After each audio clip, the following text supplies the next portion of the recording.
Popcorn World.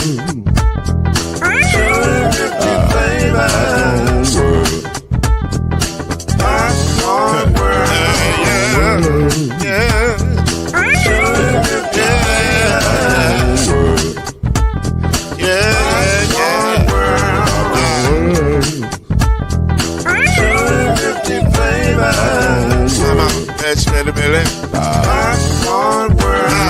Can I make you groove now? Yes, I can. So you can get this groove in the back of a can. Put the big and round the world and the holes in your hand. Popcorn World.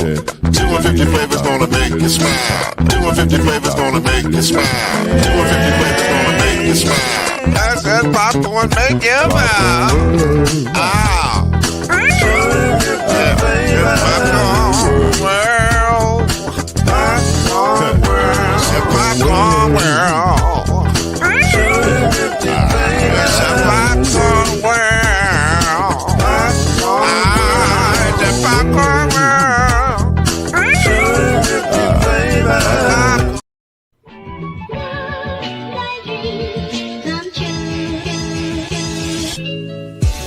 Now it's time for Believe in the ACC with our starting lineup. From Florida State, number 17, Charlie Ward. From Morehead State University, number 50, Lloyd Span. And from Murray State University, number 2, Kendrick Haskett. Get ready for the best sports show about the ACC in all the land.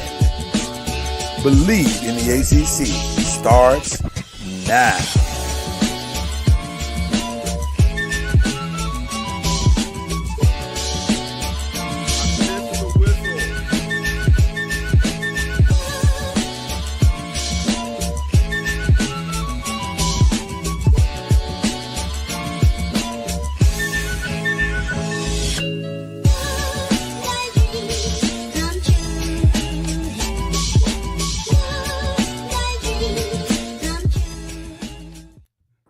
I miss the whistle. The whistle is awesome. I forgot how awesome it was until I just heard the new intro. Now it feels like we're back. Ladies and gentlemen, Believe in the ACC. That is Kendrick Haskett. That is Charlie Ward on the road. I'm sorry. The disrespect. We start to see with disrespect. My apologies, Charlie. That is coach of the FAMU Rattlers men's basketball team, Coach Charlie Ward. How you doing? We're good. And by the way, for the foreseeable future, that's your intro. Like, I don't even know. I'm not even going. Yesterday was yesterday. We're talking about right now, in the moment. This is who you are. Well, I appreciate it. Yeah, man. How you feeling, brother? I'm enjoying life. As we have it. First of all, let's shout out the jacket. Let's shout out the jacket. The jacket is really doing it. I like it. Thank you. Look at Kendrick. Look what it did to Kendrick. Look how excited he looks. Charlie? Kendrick got on. Show me. Show enough from the legendary Last Dragon movie. Show enough. Yeah. Which I revealed this morning, Charlie. Full disclosure, the first time I actually saw the full movie was about 2 years ago. It did not hold up. It did not hold up. But it wouldn't, because it's from like 1984, 1985, something like that. So I get it. I understand.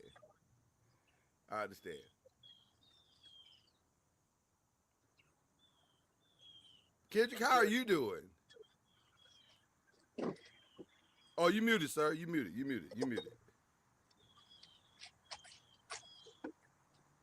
Kendrick's trying to unmute as we speak. Let's see if he can pull it off. And this unmuting is sponsored by Marathon Gas. There we go. There we go. I didn't even mute myself. The computer just muted me. But, Oh yeah, it muted you. Yeah. because my mic had come on play. I got a lot going on over here. Okay. But no, I'm doing good. I just had a birthday. Yeah, man. I'm just living You're life. in the club now, brother. In the club.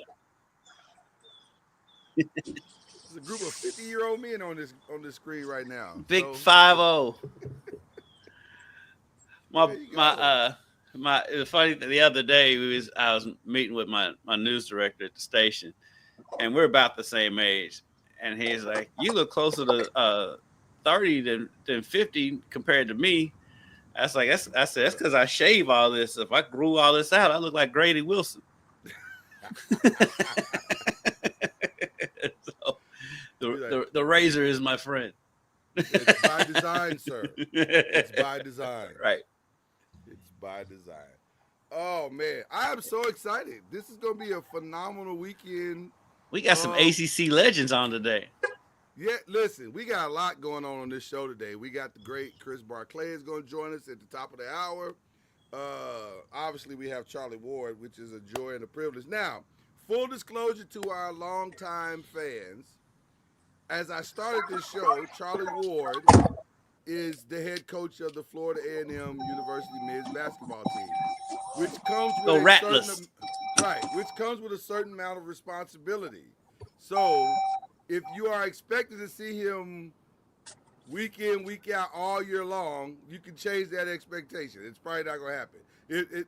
He'll be here when he can be here, and that's about as all we can promise you is where it's. But we're going to have a good time when he's here, and we're going to take advantage of the time that he's here. So there you go. We are more than thankful and grateful to have him with us. 100%. That's our guy. That's our guy. We appreciate him and we love him. So there you go. All right. Well, I appreciate it. Yeah, man. So listen, let's jump in. Your time. Can we go right to his alma mater? Yeah, let's go. What do you want to say? You got a comment already? Let's go. No, I just want to hear his optimism going into Saturday because listen, Charlie's the eternal optimist. That's the thing we love about him most, in that he believes. I'm not gonna say blindly, but with his whole heart. He believes with his whole heart, much like his faith in the Lord. He believes with his whole heart on all things Florida State. So Charlie, what can we expect from your Seminoles against the Crimson Tide? We'll show up. We'll show up. So nobody's giving us a chance. So that's good. You know how I like it. So I think we're optimistic about the year, and the guys have been working. So it should be a good, solid, quality game. So glad we get a chance to play it at home for the renovated Doak Campbell Stadium at Bobby Bowden's Field. All I can say is we'll show up. Well, you have to show up, Charlie. I was gonna say, that's kind of how it works. What is your key to victory? Is it Thomas? Is it all things Thomas, or is it? And by Thomas we mean Thomas Castellanos, the new Florida State quarterback, or is there an X factor that we're not seeing? No, I mean, of course, it starts with a quarterback. That does help, tremendously when it comes to making plays. But the offensive line, newly revamped offensive line, new coaches, new offensive coordinator and defense coordinator. So, I mean, you want to put on the quarterback. He does have to play his part. But, the run game has to be, which we have some solid running backs. Like I said, the offensive line, we have to see how they gel, which, they've done a good job of bringing in some good players. But the wide receiver crew, Deuce Robinson is going to be a big time player. when it's all said and done. And then defensively, just seeing who can step up because they have some solid defenders that came back from last year's team, but they're in a new scheme this year, and it should be interesting to see how they gel, in the new scheme. So, like I said, we're gonna show up and compete. Now that you've had Like a I said, chance, nobody's giving us a chance. now that you've had a chance to step back and really look at last season, Charlie, what went wrong? Because I highly doubt it was a talent standpoint because the cupboard's never bare at Florida State. So, Right. what was the issue last season? I mean, from what I've heard, just in general, that there's a lack of player leadership. And as we know, when you have a lack of player leadership, things can go sour when adversity hits. And so that was a big part of last year's, issue. Um, and yeah, I think it was just also just a combination of things when it came down to, the transfer portal, guys that they had coming back.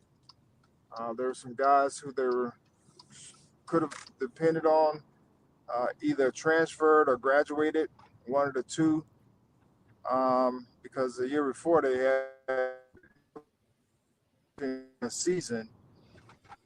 It was, one of those years where they missed on players that could make an impact in the transfer portal, and then the guys that were turning probably weren't ready to be leaders. So it was just a perfect storm for kind of what happened, and then not having the cohesiveness to be able to overcome the adversity that hits every team every year, whether it's through injury, whether it's through losing close games early on, like the Georgia Tech game, and then the snowball effect where you may have issues in the locker room and those types of things. So it was just made for one of those years. But I think this year they have a little different leadership, and with the change of coordinators, that definitely helps as well. So we'll see how that works out. How hard is it in this climate of building teams and constant movement in and out of players? How hard is it to build, and you're literally in this now, how hard is it to build culture and continuity of culture in this particular college climate? I mean, building culture and anything when you have people that's coming in from the outside, I think it has to be intentional in who you recruit, who you bring to the table, all those things, the mindset, the attitude. You have to do your homework on those, and chemistry. Chemistry is, as we know, is always going to be a big factor in everything. When you start mixing drugs, you're hoping that the drugs work together. Right. But if they don't work together, that's where we have issues. You have a bad reaction. Exactly. Yes, Exactly and right. so Exactly right. that is very very similar to building a team. You have to make sure that everyone is working towards the same goal. Um, Guys have to like being around one another. People say, "Well, I don't have to like you, I love you," but they have to at least like being around them. Right. And building a brotherhood, as people call, that will stand the test of adversity. I mean, we're here, we have brothers, we have siblings or whatever the case may be, and we know the fights and different things that we had internally. But at the end of the day, your parents always made you make up, or you kept living life, and and so you that's what it was. But Right. we were always family when it was all said and done. But the culture part, it has to be intentional. Like for us, we actually making all of our guys, not making them, but putting them all in the same, um, apartment complex, just so they can be around one another. I know that's one of the things that helped us while I was in college. We all lived in the same complex.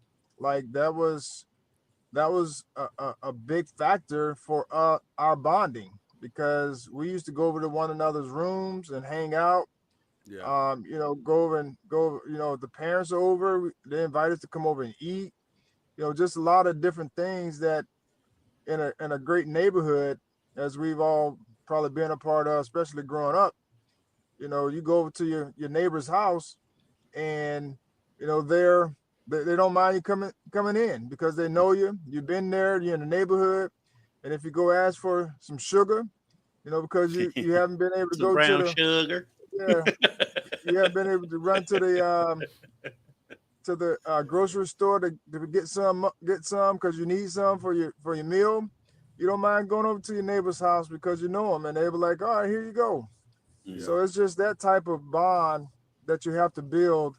And if you don't have it, or you have people coming in for the wrong reasons, especially with NIL and who's making the most money and all those different factors of trying to, be the next to get out, whatever the case may be, with that mindset, that's where you start running into issues, when you start talking about trying to build chemistry with a new group every year. Wow. Didn't the NCAA at one point try to do away with because like there was the football dorm, there was the basketball dorm in the 90s. Because at Murray, because my roommate was on the football team, so almost all the football players we lived in the same dorm. The basketball players basically lived in the same dorm, but it felt like they tried to get away from that for a moment, and it feels like they're kind of trying to bring it back. Am I remembering that right? That the NCAA tried to get rid of all the players living in the same dorm? Well, yes, they did.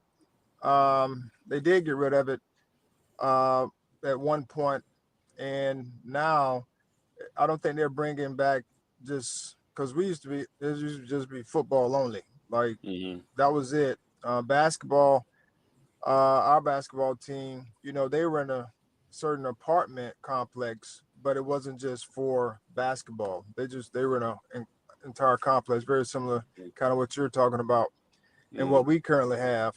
So, I think they're they got away from it. But now, a lot of teams and organizations are starting to just put as many of the players back together, even though they're still in an environment with others.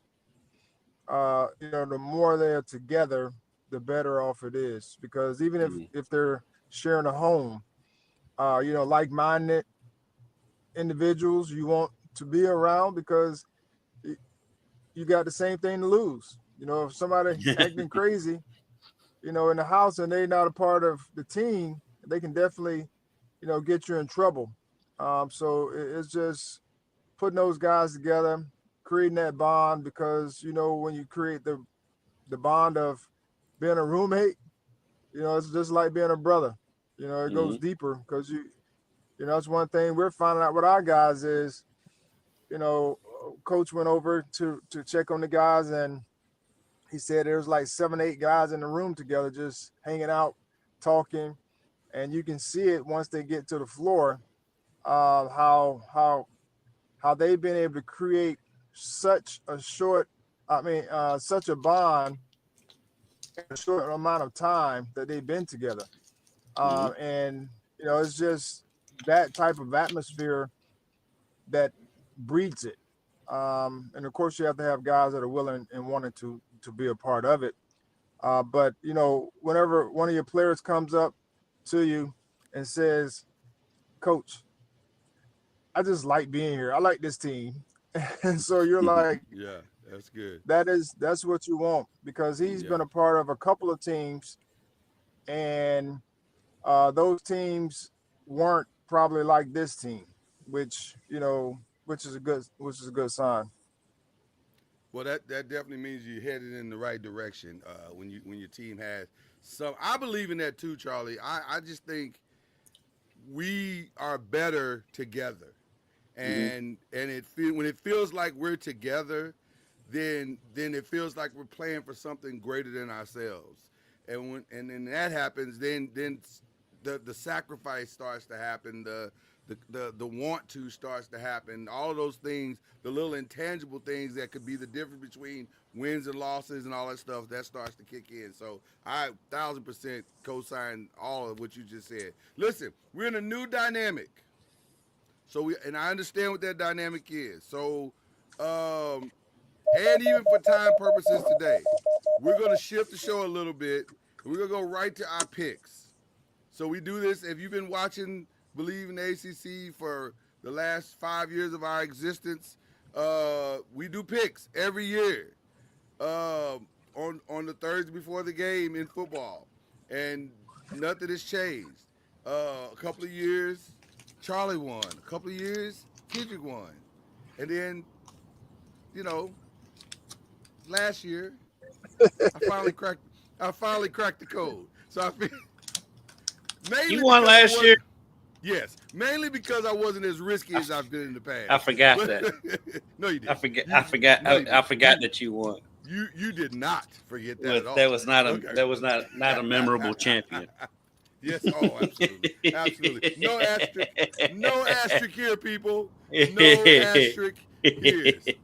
So we're gonna go. You learned your lesson not to pick Syracuse away from Syracuse. I definitely. Well, what I was doing was adding some color to the game. That's what we're calling it now. Right. I was adding some color to the show, but now I'm done. Meanwhile, you was also adding L's to your record. I was. But now I'm done with that, and it's all about the win now. It's all about the win. Yeah. But he also had the pencil. No, see, I knew you were gonna do that. I knew you were gonna do that, Charlie. I knew you were gonna do that. And so guess what? I'm going to, not only am I going to record what we say, but you're going to get a report every week of what you picked and how it turned out. Charlie said he literally has a pencil in his hand. I do. Bro, I'm just saying Kendrick line here. His mathing wasn't mathing. Oh my goodness. Boy, it's always one. It's always one. Charlie, I understand now. You're not the most gracious loser. I see that. What's going on now? I'm just saying. I mean, take the L, Charlie. Take the L. There was some discrepancy in the amount of games that were won and lost on both sides. And then he threw in these other games, Charlie. These other games, Charlie, that meant more than other games and all this madness. It did not. Boy, let me tell you something. Let me look right in the camera. It's cool when they do it. It's cool when they win championships. But now that the Rabbit got the gun, there's a lot of SEC now that the Rabbit got the gun, everybody's got criticisms. It's fine. It's fine. There's some shenanigans, some SEC shenanigans going on there. You got Alabama into the playoff. That's fine. So let me set the rules early so that everybody understands. Once again, we have our regular ACC picks, and then you have the opportunity to get an extra point by picking a game of BLEAV the ACC game of the week. So, which is not an ACC game at all. It's just a random game that's out there that we think we'd like to pick. All right, so there you go. To get Lloyd a title. You have an opportunity to get the title too. What are you talking about? It's the same rules. Okay, anyway, let's move on. This week is probably going to be somewhat of a wash, although there are some good games. There's like two.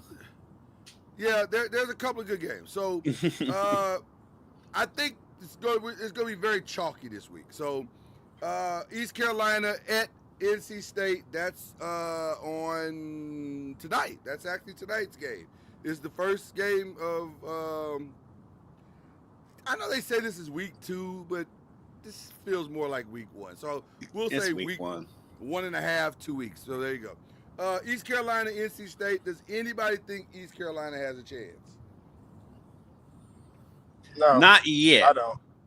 Not yet. That they do have 2 Louisville kids that are brothers that East Carolina, the Hodge brothers. They dominated high school football at Christian Academy here. One is going into his sophomore year, the other one's going into his freshman year. They'll make some noise in a couple of years, but not this year. All right. But not this year. This is not the year. Okay. And then does anybody think in the second game of the night, Elon can pull the upset at Duke? No. No. Okay, so we can quickly move on from those. Our special guest today will be running back Chris Barclay. He'll meet us at the top of the hour, representing that Wake Forest. But this week, Wake Forest is playing Kennesaw State, the mighty Kennesaw State. Who gets the victory in that one? Is this Kennesaw State's first or second year at D1? It's got to be the second. Yes, I think it's their second year. I was going to say, because I think we picked some Kennesaw State games last year. We picked a lot of UConn games last year, too. They weren't in the ACC. They were not. They were not. Although they should be. I'm not sure we're waiting on. I'm not sure we're waiting on at this point. Yeah, I think we're safe there. I'm not going to pick Kennesaw State. Not yet. Now, a big game tonight or Friday night, or I won't say big, but I'll say a very interesting, maybe telling game, revealing game, will be Georgia Tech at Colorado. Colorado opens the season at Folsom Field against a very talented, and this might be, you know how Georgia Tech has those swings where one year they're just, oh my God, and then the other year you're like, oh, they could be interesting this season. This might be the year that they're interesting. They're picked ahead of Louisville in the conference. Right. So Georgia Tech. Befuddling to me, but. Well, listen, we're going to get into that for sure today. We're going to get into that for sure. But Georgia Tech at Colorado. And this year, one thing that's interesting about Colorado is the hype is died all the way down, I think. Yeah. And so now nobody knows what Colorado really is. They have I think 14 returning starters, which is interesting. And they have a talented young man at quarterback, but he is, I believe, a true freshman. Mm-hmm. No. So, did he not get the starting nod? The other kid got the nod? No. The Salters. Oh, Salters got the. Oh, okay. Yeah. So I thought I was here. See, I haven't checked in at Colorado in a little while, so I didn't know if Salters got it. Or I think they just announced that like the other day. Okay, yes. that missed my radar. So so the transfer gets the nod, which makes the most sense because while the young kid is talented, I mean, come on, this kid's ready. Like he's plug and play. He's been playing. I get it. Yeah. So so this could be interesting. This could be an interesting game. What are your thoughts, guys, on this one? Georgia Tech and Colorado. Who's the quarterback for Georgia Tech? Haynes King is back. He's still there?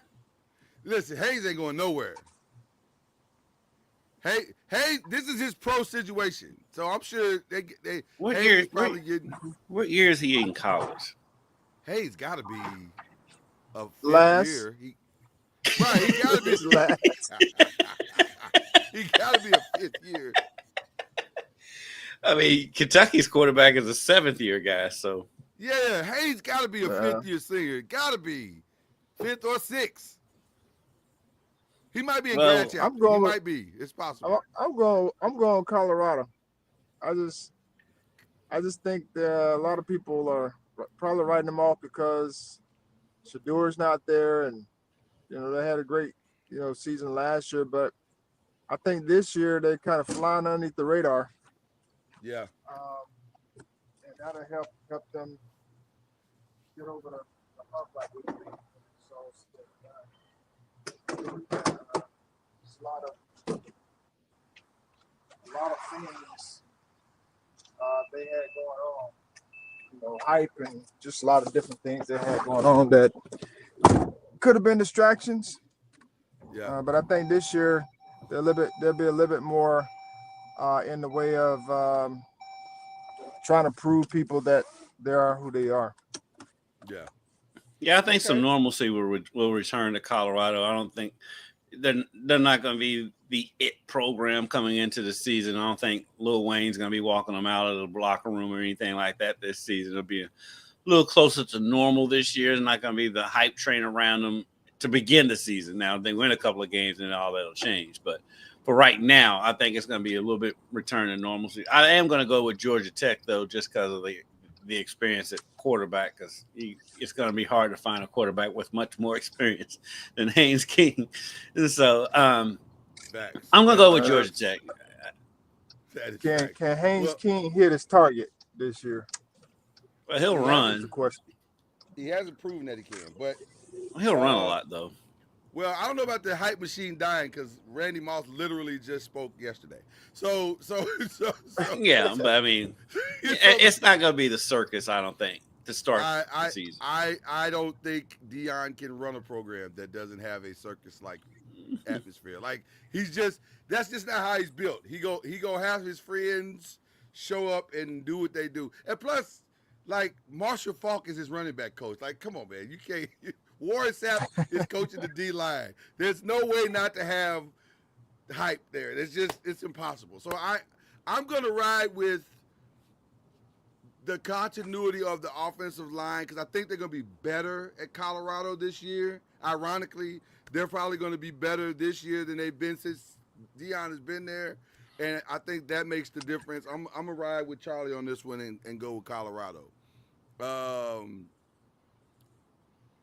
The unknowns are making it interesting to me. It really does, because their whole receiving core is different now, right? Like they got a whole different receiving core, yeah. They lost a lot of But I think they're excited about that group. I think they're excited about this group as well. They got some guys that I think came back that probably get the exposure they needed or they should receive this year. Just because they moved up, up the depth chart. So it should be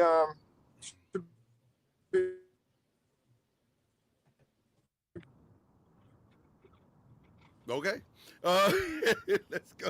Let's go to the Saturday games. Syracuse and Tennessee opens up Saturday for the ACC. Syracuse is at Tennessee. What say you? Well, given our conversation when we first started this segment, I'm going to go with Tennessee. I like Coach Brown. I like Coach Brown and what he's doing. I just don't know if they're built to win on the road. Especially in that environment. Mm-hmm. Who's their quarterback? Did they get a transfer? They had to. Who is leading the Orange this season is the incomparable. I would imagine Steve Angeli is the new quarterback. He's the junior coming in. I have not heard of a freshman phenom in this situation, so Steve Angeli gets the nod, I would imagine. I'm the fact that we just figured out who the quarterback was like 2 seconds ago is probably not a good sign, so I'm going to go Tennessee as well. Steve Angeli. Tennessee didn't really have. He came from Notre Dame. Steve Angeli did so. Well, the fact that Marcus Freeman let him go is also not a good. Right, it's not a good sign. So, he wasn't bad though. That guy wasn't bad though, Angeli. He probably isn't, but he's not good enough to start at Notre Dame. I mean, they brought people in that had a good year last year, right? That's essentially my point. I won't hold that against him. But I think just going into that environment in Knoxville to open the season with a new quarterback, it's going to be tough. And plus Syracuse has struggled outside of the dome. So Yeah, If that game my was in is- Syracuse, I would have some apprehension of picking. maybe you pick it a little differently. Plus Tennessee, if it was later in the season, because Tennessee tends to falter after around the 6th or 7th game of the season anyway.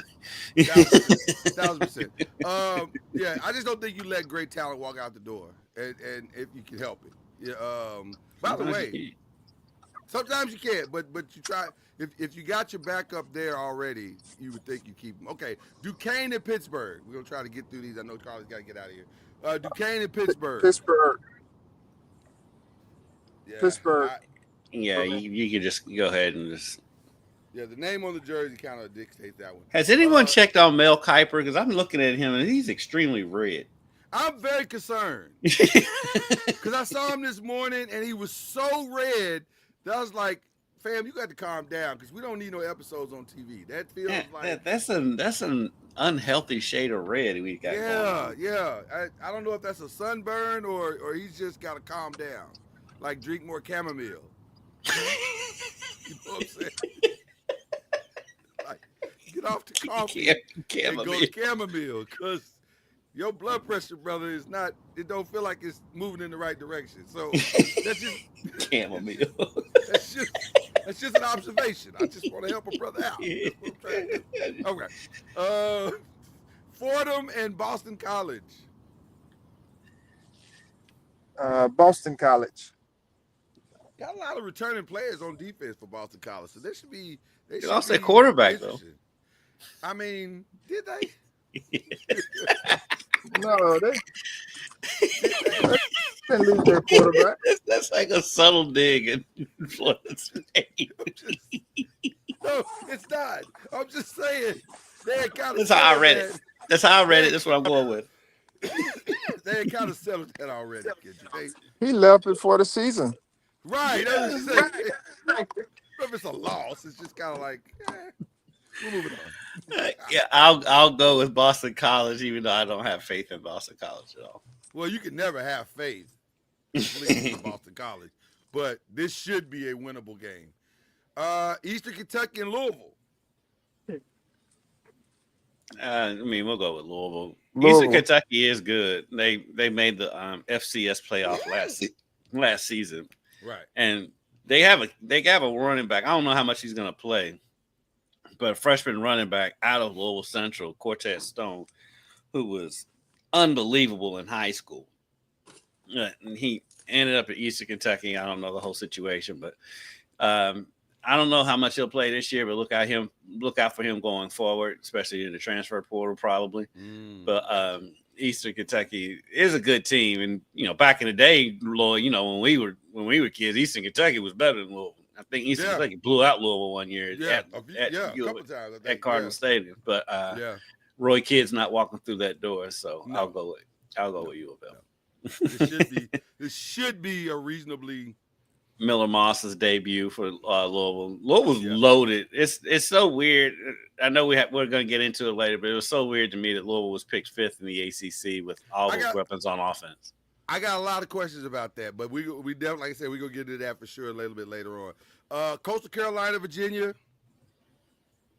My assumption is Virginia for everybody. Is that a safe assumption?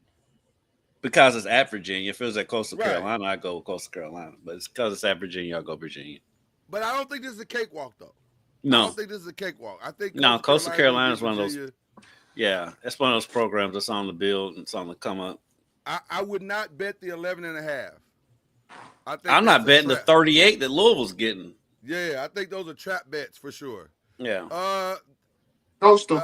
I'm sorry, Virginia. Virginia. Yeah. East Texas A&M, which I didn't even know existed until this moment right here, and SMU. That sounds like a name of a team in a movie that they couldn't get rights to the actual Texas A&M. Right, they just made up a name. Let's go with that. We'll go with the Stangs. The Stangs. Kevin Jennings opens up his season and maybe even a potential Heisman run. We'll see how he does this season.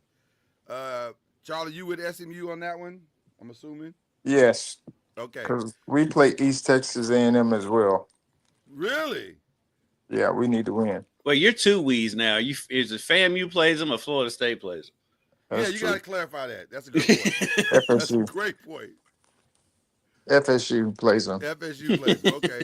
Oh. And then, let's see, California goes to Oregon State in an old Pac-12 rivalry, I guess. That's a tough. Is that a rivalry? I don't know. And I mean, they were both in the same conference, so Yeah.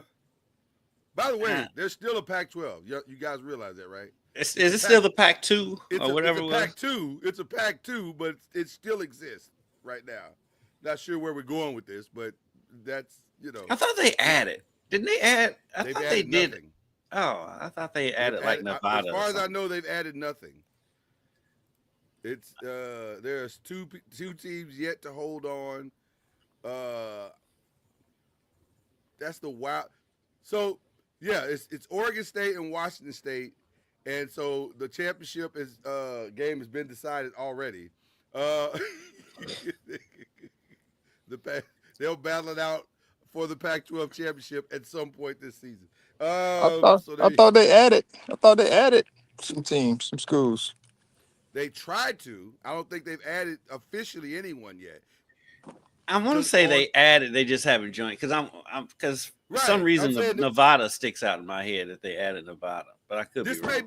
This may be the last season that it plays out this way. Like it's because I want to say they added Nevada and maybe Hawaii or something or San Jose State. Yeah, that'd be some solid ads if they could get it done. Those would be some solid ads. Where's Boise State? They still in the Mountain West. Is it Mountain West? Oh yes, they are in the Mountain Boise's West. in the Mountain West. They should go to Pac-12. I'll go. That's a tough one. I'll go Oregon State just because of Cinco Morales. Well, California is weird because their record's not good, but they're in every game. I mean, they should have beaten Miami last year. Yeah. I didn't think this was that hard. I felt like Oregon State is probably better. Cal's hard to predict. Yeah. And I was trying to think, is the young man who's quarterbacking for them, is he gone? He's gone, yeah. So I don't even know who's the quarterback. It's probably Devin Brown, I guess, is going to oversee them. So I don't know. I'm going Oregon State, so this is not hard for me. Yeah, I'm going Oregon State because it's hard. It is hard to predict Cal. We didn't hear you, Charlie. Say it one more time. I need to jump off, but okay. You got Oregon State. I got Florida State. Well, we knew that. We knew that. And then LSU Clemson for you. Who are you going with? All right. See you guys. Okay. We'll call you about the last game. I can't hear. All right. Okay, buddy. All right. Yeah. Just text. We'll text. We'll text. I'm gonna text. Guys that are watching, he'll text us. We'll get it. and here comes Lloyd's magic pencil. No, it's no magic pencil. What's wrong with you, boy? It's cool when they do it, boy. It's cool when they do it. We don't do anything. Yes, y'all do. When y'all win, don't nobody say, I didn't say nothing. I didn't say y'all cheated. I gave the victory. We can't cheat. You keep the score. No, but I'm saying I didn't say nothing. I just took the L. Now I'm winning. Everybody has a problem. It's fine. Yeah, it's all love, brother. It's fine. Oh, I know it's love. And it doesn't matter if it's love or not. I won. So there you go. So now let us look at the last two games because it's going to be interesting. LSU, Clemson. That's a tough one. Everybody's saying Clemson is this, that, and the other. You and I and Charlie watch all the ACC games. And while I will admit Cade Klubnik has got exponentially better as the season went on last year.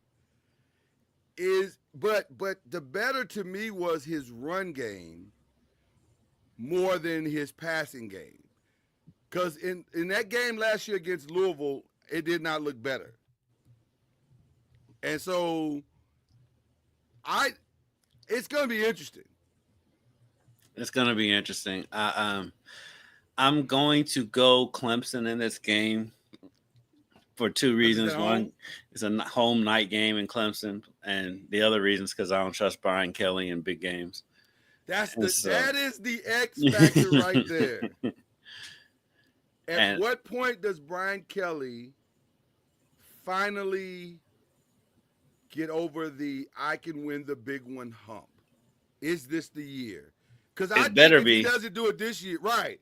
If he doesn't do it this year, I think he's going to have some real problems. Yeah, I think he might be coaching for his job this year, just because of the way 100% agree. The way they roll in LSU. I mean, they fired Orgeron after winning a title 2 years later. So yeah, I think he's coaching for his job, and so I lean towards Clemson because, like I said, I just don't trust him, and I do.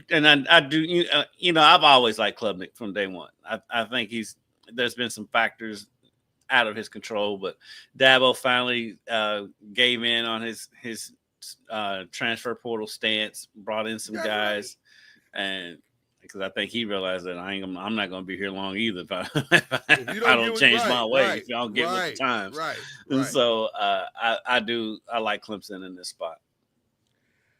I am so torn here because, again, at some point, Brian Kelly's got to get over the hump. I just don't know if this is the place to do it. Like, this is a night especially game. to open the season. Right. Later in the season, game. Maybe. Yeah, but if not now, against this team, then win. Because his road doesn't get easier. So the sense of desperation might be the reason why he cracks the code. And I can see that. Yeah. And I think he does have the better quarterback on the field in Nussmeier. I do. So he might. I mean, I'm not saying he doesn't. I just don't know because I haven't seen enough of Nussmeier. Also agree with that. He's getting a lot of hype, and I'm going to go LSU, and I'm thinking this is a closer game. This is not going to be a blowout. I think this is going to be. I don't know. I think it's going to be a classic. That's going to be one of those games we're going to be talking about. I agree. Going forward. We do have some other games. I forgot we got some Sunday games. This is opening weekend, Sunday and Monday games. No, we got the Catholics versus the Convicts again. That's right. So let's go ahead, Alabama and Florida State to close out Saturday. Well, I mean, is Alabama good? Everybody keeps talking about they're good now again. I mean, they're bringing in a new quarterback, so it's always up in the air when that's the situation. That the fans aren't too happy with DeBoer, even though I'm like, they are not. Although it's only been 1 year, so it's been 1 year. Right. It's been 1 year, and Milroe was hit or miss the year before that. So they do have that. Honestly, they do still have that receiver though. He'll be a sophomore this year. That's all world, and so. And then, given the way Florida State played last year, I cannot pick them to beat Alabama to open the season. I can't do it. Listen, for me, this all comes down to one thing and one thing only. I've seen Thomas Castellanos play. Man, you almost made me spit out my protein shake. I apologize. But I've seen him play. Like, fam, a New Jersey ain't gonna change. Like, they tried this last year. Doesn't this feel like the exact same thing they did last year with DJ Uiagalelei? Exact same thing. Well, I mean, that's the thing now in college football anyway. Everybody's bringing in a transfer portal quarterback every year. I mean, I get it. Brom's been at UofL for 3 years and had 3 transfer portal quarterbacks. And so, yeah, but the difference is he's brought in guys that he has a system that they can adapt to quickly and play well. Like Tyler Shuck would not be in the NFL had he not gone to Louisville. That's facts. Yeah, that's facts. But I mean, he also had Jake Plummer that first year. Yeah, well, listen. Sometimes you get the bear, sometimes the bear gets you. That's how this works in the transfer portal. So I get it. I totally get it. I just can't bet on Thomas Castellanos. Not yet. He's got to prove it to me. Yeah, He's he's gonna gonna have to prove it to me, and I and agree. I don't think Alabama's the game he's gonna prove it. I don't think that's the game to prove it. And by the But way, if he does, now if he does, because I think Deuce Robinson is for real. yeah, I think Deuce Robinson is for real, the wide receiver. I think he's solid. So it'll be interesting to see if they can find some early chemistry and really make that go. and you know, and we talked about it a lot last year. A lot of Florida State's problems wasn't just DJ; it was a lot of the receivers were just dropping everything. I think they did lead the country in drop passes last season. They were god awful. They were awful. So Florida State, it begins with the jugs machine. And then from there, if they can catch the ball, and then let's see where it takes from there. Yeah, it's just fundamentals. There's a lot of fundamental issues with Florida State last year too. Absolutely. I forgot that there are games on Sunday and Monday. So Sunday's games will be Virginia Tech and South Carolina. Where's that game at? That's at South Carolina. That is a pick'em to me. I know they got that SC, is a pick'em. They got SC by 7.5. I don't know if I believe that. That feels like a pick'em to me. And it's Beamer. And it's close enough to where the Virginia Tech crowd will be there. They'll be there because of Shane Beamer. I'm sure they're gonna honor Frank Beamer at some point in the game, even though it's at South Carolina. Right. So I'll go South Carolina just because it's at home. And plus, you know how Virginia Tech is. You're talking about teams that's hard to pick. Yeah. Virginia Tech's confident though. Yeah. Virginia Tech has driven this show crazy for 2 years now. Oh my God.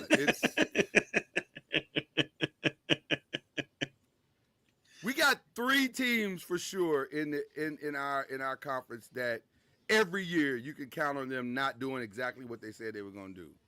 Virginia Tech, Pitt, and North Carolina, which is our last pick of this show this pick'ems. But yeah, matter of fact, let's go there now. TCU and North Carolina, the debut. That's Monday's game. The debut of Bill Belichick. He has picked his dual threat quarterback. I think his name is Gino Lopez. I think is his name. Is that his name? I think so. I'm going TCU. It's at North Carolina. So, when have we known North Carolina have that big of a home field advantage? I'm going with TCU. The only reason I'm going to go North Carolina is this. The hype is so massive right now that it feels like maybe that's enough to propel them to a close win because it's at home. The place is going to be insane. It's a Monday night game. Everybody's going to be watching. And TCU, the last time they were in this situation was with Colorado, and it didn't work out too well. So true that. So I'm going to say UNC gets the nod solely because of that. That's the only reason. It's not a confident pick that I'm picking with TCU, but right. I'll go with TCU in this one. I think part of it is too is I think part of it too is because I'm not buying into the Belichick hype coaching college kids. I'm not either. And there's so much circus around them with Jordan and all this stuff. And so I'm leaning towards TCU. Let me be very clear. I think throughout the season, all of the hype will balance out again, much like it did in Colorado's first season. Like, I don't expect this massive turnaround in year one, unlike some people do. I think they'll be fine. But for one game, I can see it. Yeah. I can see it. I can see them playing it. Yeah, I think. Okay. Notre Dame and Miami brings back all the feels.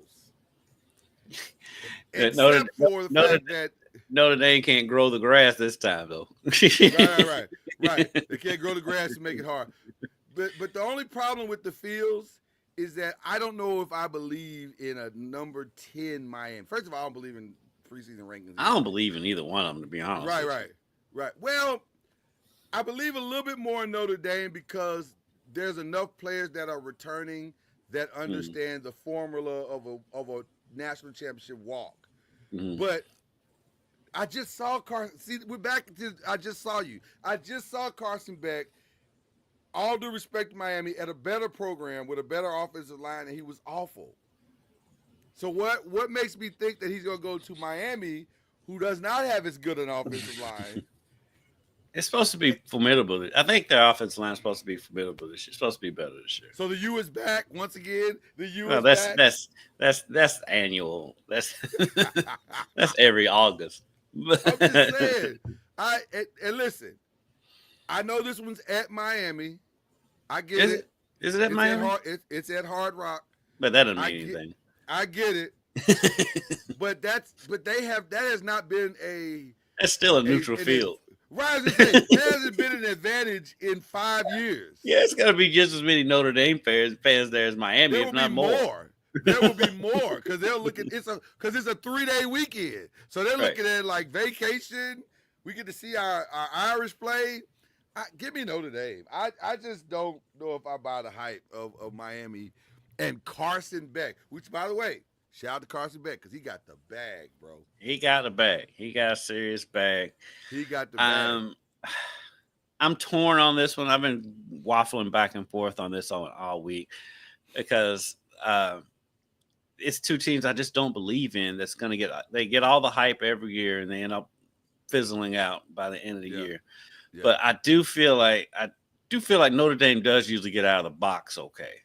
Okay. They show up for the big game, but then they'll stumble somewhere. They'll stumble somewhere. It'll be a game. They'll lose a game they're not supposed to. That's what they'll do. But they show up for the big ones. It is an But something in me is going with Miami in this one. I guess because of the experience at quarterback. Yeah. Okay. So you go Miami? Carson Beck is a decent quarterback. I mean, they struggled at Georgia, but they did have old line problems that year, and so I'm gonna go with Miami on that. All right. Well, has nothing to do with them being at home because that doesn't mean anything. No, it means absolutely nothing. It means absolutely nothing. All right, we're gonna have some fun. Keep it real local right now, and hopefully he can hear us. And he's ready. Ladies and gentlemen, this is. The pride of Male High School has joined us. Louisville Male's finest. And let me say this: if you know, then you know, because this is one of the guys. He's that dude.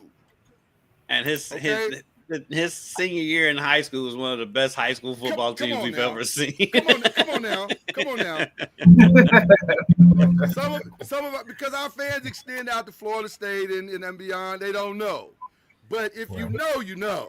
This is one of those guys. Now, if you're an ACC guy, you should know. For sure. Some of y'all remember that jersey running into the end zone. Y'all remember him at Wake Forest. Yeah, just when you thought you was done with seeing number 28s run through your secondary, here comes another one in a black jersey. That's right. I'm just saying. All right. So, ladies and gentlemen, the running back coach of University of Louisville, who is, by the way, still putting up numbers, just doing it a different way. Mm-hmm. He's just doing it a different way now. Coach, that's right. Chris Barclay is in the building, ladies and gentlemen. Is that a good intro? I'm just saying. Is that a good intro? No, that's perfect, fellas. That's perfect. A solid intro. Okay. All right. Listen. First of all, thank you for joining us on the show today, man. We appreciate you. I know you got a lot going on. So we appreciate you jumping on with us and talking some UofL football. But before we get to that, before we get to any other game, let me just say this.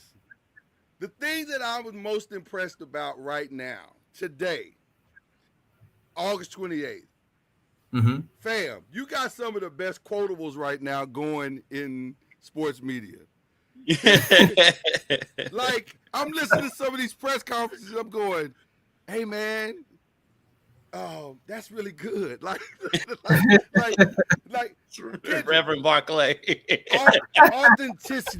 Authenticity still wins with the kids. Come on, hey man, that's a bar, man. That's a bar. You don't need to press, just play team ball. Hey man, that's a bar. No doubt. So I need to know. Is this because you got like you're a student of hip hop, or where are these bars coming from? I'm a fan of hip hop. I am a fan of hip hop, and I try to kind of branch out and listen to different genres, but I do enjoy my hip hop for sure. Okay. But listen, all facts, by the way. Let me just be very clear. Mm-hmm. How does that help you as you communicate to this dynamic running back room that you're coaching? I mean, I think it's everything. It's critical to be able to connect with these kids. I think connectivity today is that's the hidden gem. That's what these kids are looking for. They're looking for someone that understands them, that can relate to them. And I know a lot of coaches, you hear coaches talk about, these kids are just so different these days. And yeah, they are in many ways, and the landscape has changed in a lot of ways, but I think they're still looking for the certain the authenticity, just someone that can relate and that they can confide in and be able to trust. I think at the end of the day, and I think when you have that type of dynamic, I think you get the best out of your players.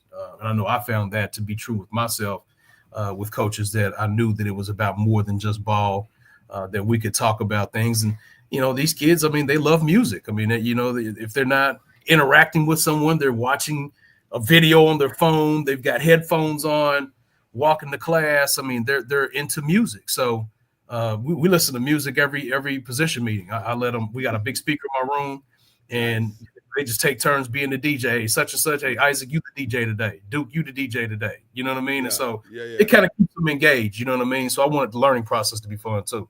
Well, y'all got music going the whole time you're all at practice, and so I like it. But my favorite quotable wasn't even from Chris. It was from one of the players. I can't remember if it was Isaac or Duke. Was one of them that said that Coach Barclay's pregame speech sometimes makes him want to cry. Wow. Yeah. Where are you reaching from to make these gladiators who go out there and get hit on, who like getting hit and get out and get hit, brings them to tears? No doubt. Yeah, I mean, it's just, I don't really know, Kendrick. I think it's just, I was always a passionate guy. I always wore my heart on my sleeve as a player. And now that I'm not playing anymore, I always try to find something to motivate them. You know what I mean? And it could be a lot of different things, but oftentimes I just kind of try to draw their attention back to when they were a kid, man. You know what I mean? When you first started playing, the first day you got your pads, you got shoulder pads and a helmet. You remember how excited you were, man? You know what I mean? Like, remember that kid. Remember how excited he was to show mama my shoulder pads. You know what I'm saying? Take him out on the field with you today, man. Right? Because you just imagine his excitement level. And when you take the field, man, I want you to play with him today. You know what I'm saying? And so those type of things, you know what I'm saying? And so they go out there, man, and they be on 100. You know what I mean? Hey, you got me on 100. I was sitting there thinking. I'm sitting there thinking about my nephew who just started playing football. I'm like, man. Yeah, no doubt. I was sitting there thinking I need to go to Amazon and buy some pads, but then my knee was like, "No, don't do that." That's right. That's right. It's not that serious, brother. It's not that serious.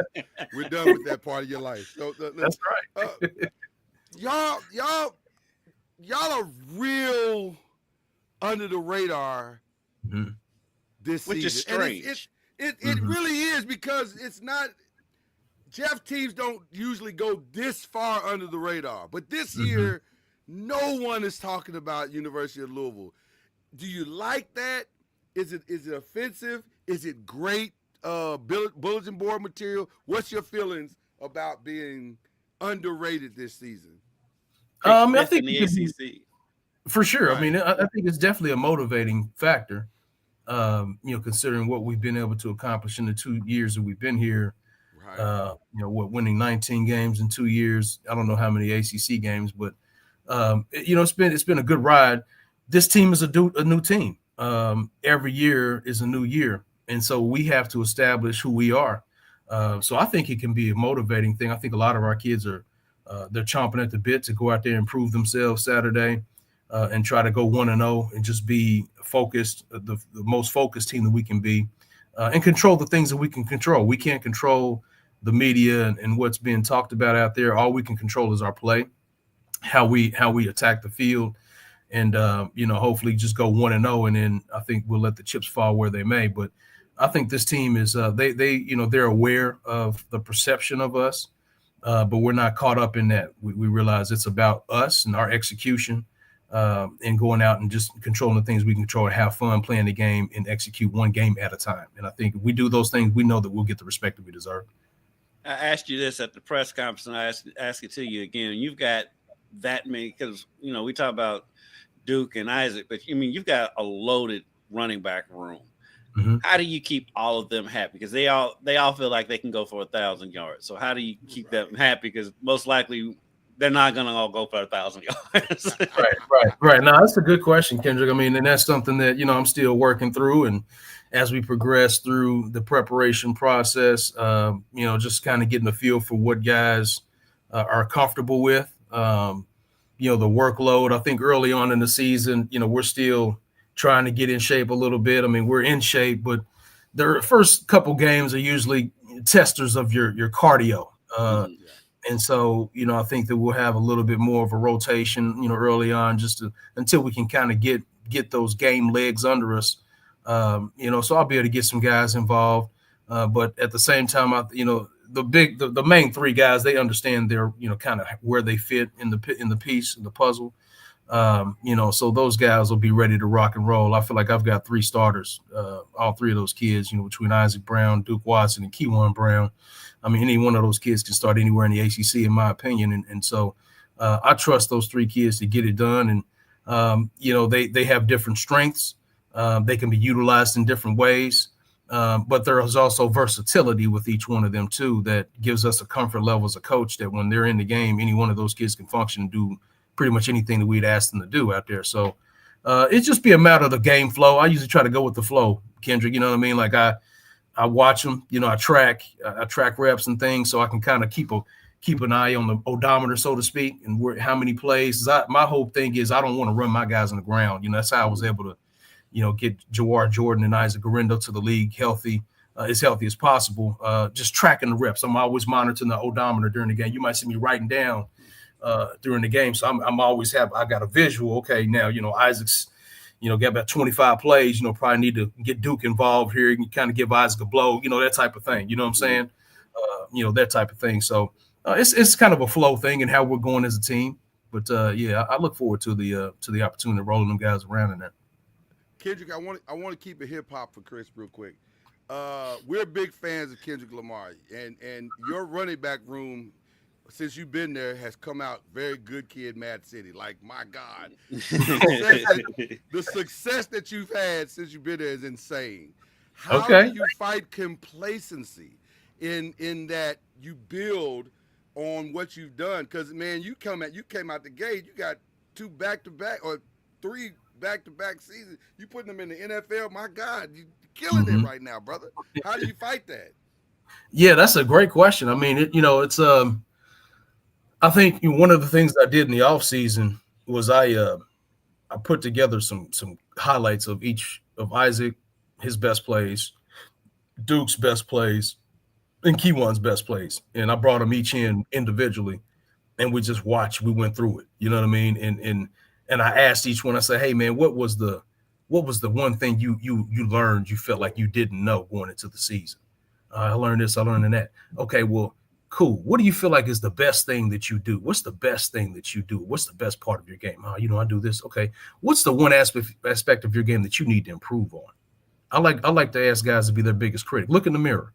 What does Isaac Brown need to improve on? What does Duke Watson need to improve on? What does Keywan need? Okay. And I write those things down. And so then I start challenging those guys, right? In the off season, starting to pull clips in training camp.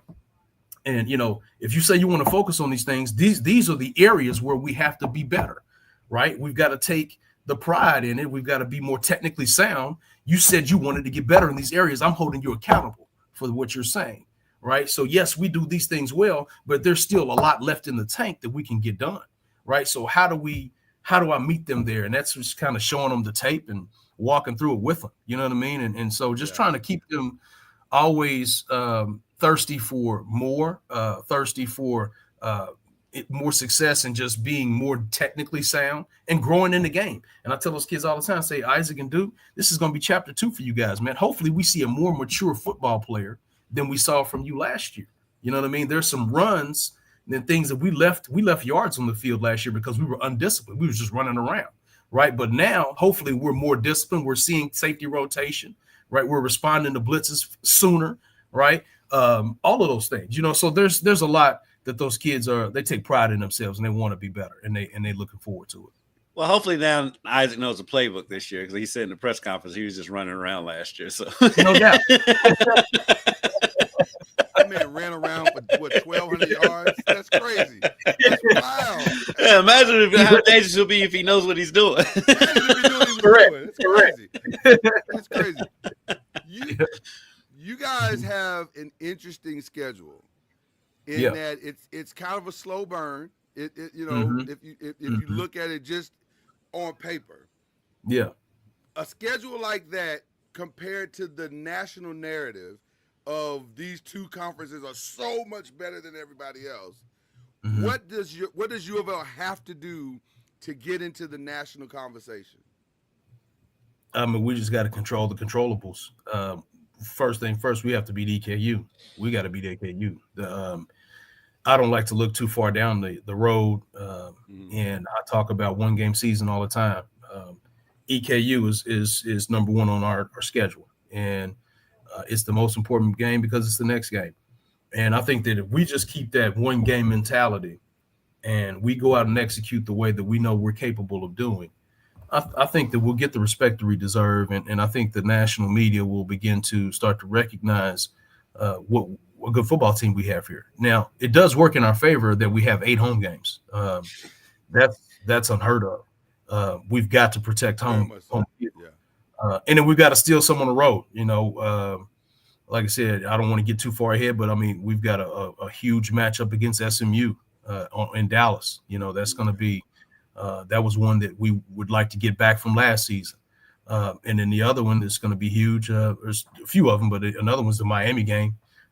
You know, that's kind of developed into a really good kind of back and forth game. I mean, we're 1-1 against those guys. Both teams stole games on the road. So, you know, looking forward to going back down there at some point. And then we got to go play in a very, very tough environment in Lane Stadium in Blacksburg. And so it's just going to be important for us to just go 1-0, figure out a way to beat EKU this week. And then we'll worry about the next opponent after that. But I think at some point, the national media will start to respect what we have here. You personally, you've been with the Brown family going all the way back to Western Kentucky. What is it like in that room? Because now, I mean, your last name may as well be Barclay Brown. I was thinking that. I was like, he's basically been an honorary Brown. Yeah, he's an honorary Brown. I'm sure they're over there for dinner on holidays and all that stuff. What's that dynamic like? And what's it like being with somebody for that long? I mean, it's a blessing. Yeah, it's a blessing, man. I mean, that's one thing that in this business is fleeting, is quality of life and stability. I think that's it's one of the complaints in this business is how, man, you got to change jobs every 2 years. You got to move all the time. And I've been fortunate to hook up with Coach Brom, and they've been awesome to me and my family. Allowed me to tag along with them for a few years and to learn a lot of football. I've been blessed to learn a lot of football from them. They're just they're very, very knowledgeable guys when it comes to the game of football, the passing game.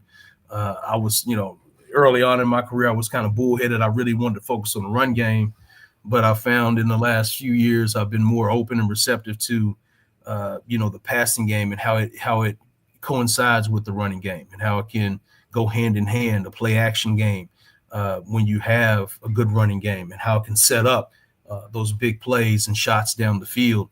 So, I mean, I have aspirations to be a coordinator one day, and hopefully, a head coach when the time is right. And I've just been fortunate to soak up a lot of knowledge from Coach Brom and Brian and Oscar's around, just great football minds that certainly, have poured into me. And you're right. I mean, we've we've done some vacations together.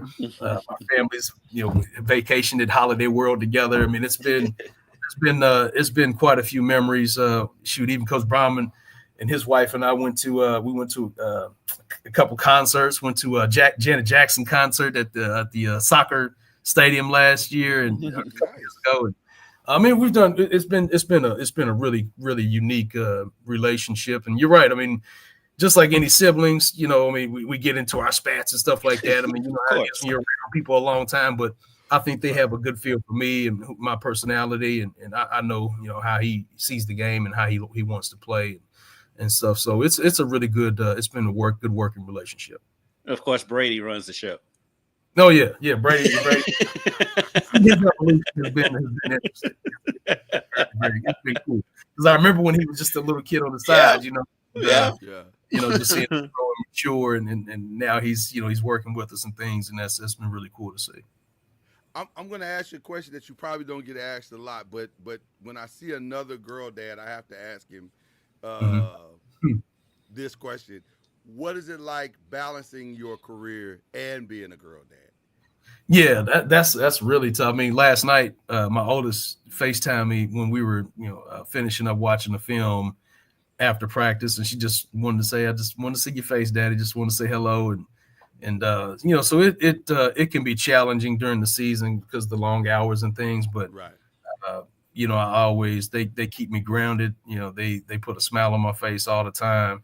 They're the reason why I do what I do, and I got to set the right example. And I just for girls, like you said, it's a little different. They never really grow out of your lap. They are always lovers and nurturers, and man, I think the good Lord must have knew exactly what I was going to do with my career because he knew I was going to be surrounded by testosterone all day. He said, Right. Your girls are how old? 11, 6, and 2. Okay, mine are 25 and 16. So let me give you the cheat code. DVR. Find something that y'all can watch together. Yes. Might even be good nap TV for you. And right. That's your bonding moment right there. Some popcorn, some drinks, some pizza. That's your bonding moment. They will love you forever. They will love you forever. For sure. Okay, for sure. All right, there you go. No girl dads got to stick together, man, because it's right. different. We know it's a different thing. Like, listen, I tell Kendrick all the time. He's like, "You watch WWE?" Yes, man. I got nothing but women in my house. Yep. Nothing but women in my house. I mean, look, look. My heart goes out to you two brothers being the only man in the house. Yeah. I mean, at least Chris has an escape. He goes to work and is around nothing but dudes. But right. And Chris don't even know what I know yet. Like, there's a day coming soon enough where they gonna sync up like Voltron, and you're gonna be like, "Oh my God!" So, you don't even know what's coming down the pike, my brother. I'm just telling you, it's gonna get crazy for you. No doubt. I appreciate the advice. We gotta stick together, brother. We gotta stick That's together. right. We gotta stick together. That's right. Man, I've known Chris since Chris was this many, and Chris running around church. Fast as he can be as a little kid. Chris, that's hilarious. And so, like, seeing Chris in this position now, it's like I look at him like, man, that's my little brother right there, because he was behind us. I remember sitting in church before Chris went to Wake Forest. I bring it up with Chris all the time, and he was asking me advice, and I'm like, "What are you asking me? You all state, all world, going to college. I'm just some goofy dude at Murray State." Small world, man. His dad was my barber. You know what I mean? Like, it's just he was everybody's barber. Yeah, that's the goat. That's the goat, brother. Yes, it is. Absolutely. Well, speaking of advice, one of our people that watch our because we film it in real time, even though a lot of people go back and watch it. But this is the official pastor of Noise Media. He said, "What up, fellas? If you have time for the end of the show," he said, "My nephew is a starting quarterback at Mile High. Nice. What's the one thing you have observed he needs to do to improve and prepare himself for the next level?"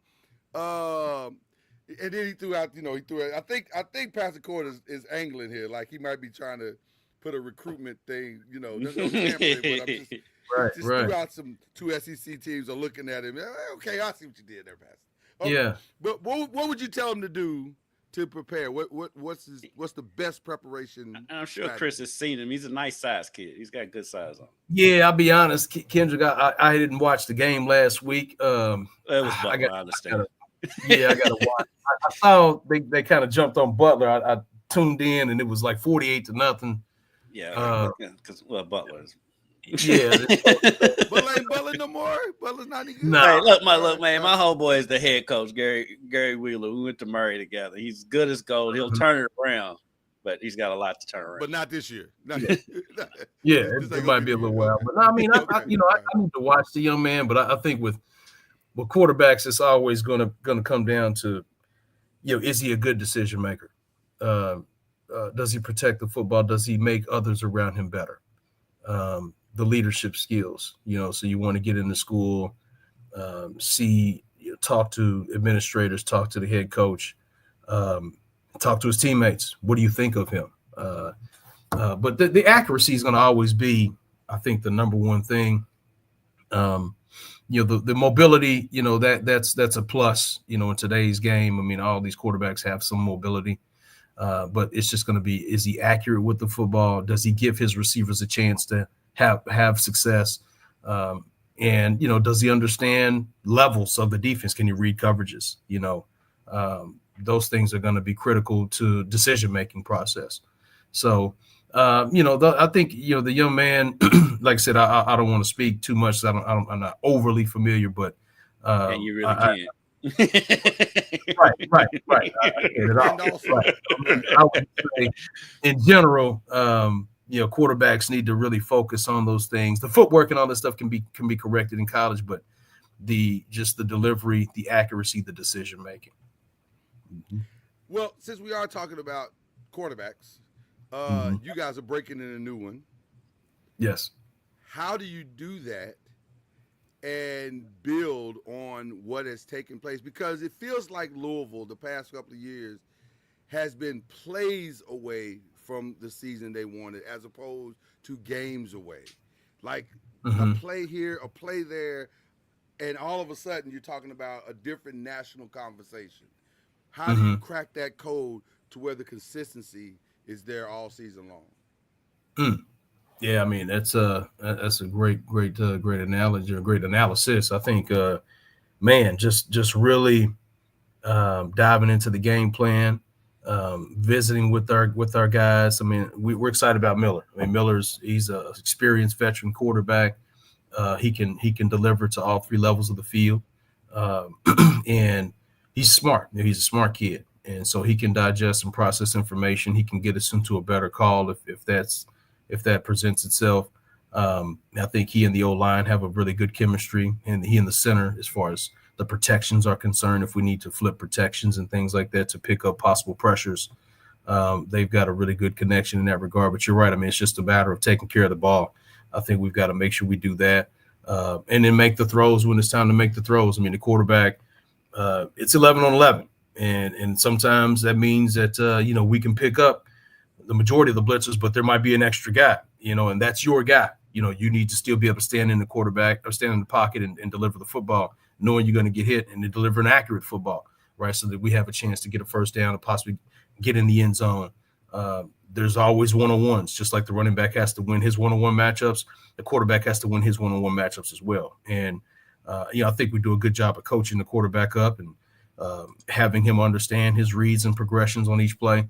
But it's important for all 11 guys to be on the same page for this thing to work. So, like you said, I mean, just focus. I think the focus has to be there. Last year, I don't want to speak on last year too much, but, I think the Stanford game, we lost focus. You know what I mean? Like, that was one of the games that we should have definitely handled business. And, it's just a matter of making sure we're locked in during practice, through the week.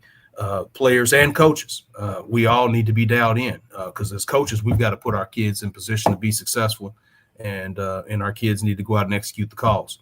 We can't just be line runners, so to speak, and be card guys and running what's on a card.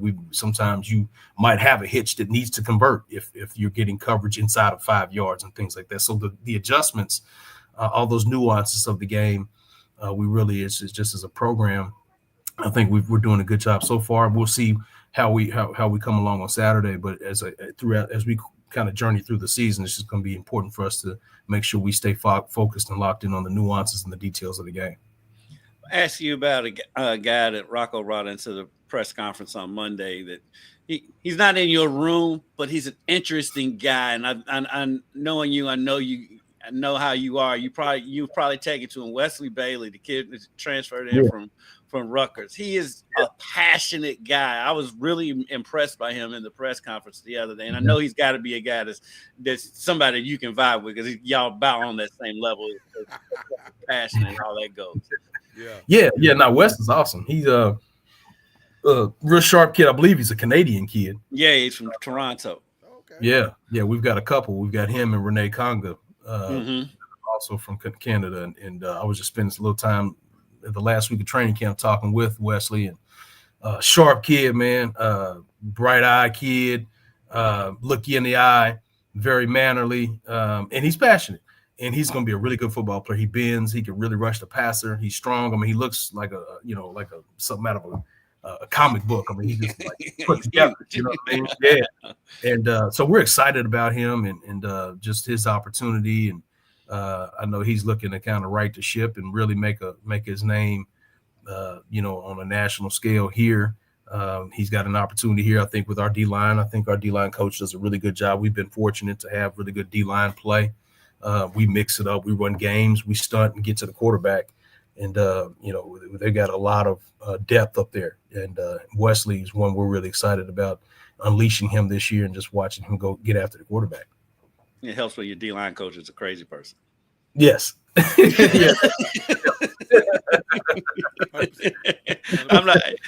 out there headbutting people with helmets on, and he doesn't have on a helmet. And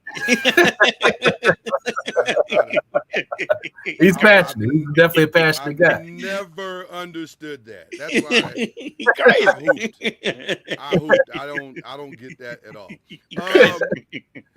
On Sundays, although you're probably reviewing game tape, a piece of you is peaking in the NFL to watch your guys. Like, who are you most excited about to see this season kind of transition in? Because Isaac, to me, was outstanding last year. I hope that he can build on what I know he's had some challenges health-wise, but I'm hoping he can build on it because I think he's going to be great in the NFL. But who are you also excited to see this year? You mentioned Isaac. But I mean, as far as our guys that have moved on, I mean, there's a couple. Shoot, man. I mean, obviously, I think Quincy Rowley had a really good preseason. He did. He really did. I think he's got a real shot to have a good year. I mean, he's big, he's fast, he's got great hands, and I think they're excited about him down there. I think that obviously is the other one they just mentioned yesterday, Ashton Gelati. I mean, they love him. And he's a pro. You know what I mean? Like he every day showed up in practice. Yeah. You had to tell him, hey, Ashton, just tone it down a little bit. You know what I mean? Like just the way he worked was different. You know what I mean? But I'll tell you one that that showed up in practice the other day that I hadn't really given a ton of thought to prior to him showing up. That's really going to have a really good year, in my opinion, is Jarvis Brownlee in Tennessee. I mean, he's going. Okay. I think he's starting corner now. Had a good year. How low he went in the draft when he got drafted. I know. He was very low. I was shocked by that. It's narratives, though. It's narratives, y'all. Y'all know what it is. It's these narratives that get created that aren't real. Like, oh, he didn't play quality football. Yes, he did. And he was phenomenal. Right. Yeah, so, you know what I mean? You know how it is. They take it and they run with things, but I think he's going to be a good player. I mean, he's like I said, he's supposed to schedule to start, and he's actually become one of their leaders on the team, and he looks good, playing with a lot of confidence. And so, we'll see what they end up doing, but I think he's probably due for a pretty big year as well. How important is their success to the overall recruiting that you guys do? I think it's everything. I mean, that's what these kids want to hear. I mean, can you get me to the NFL?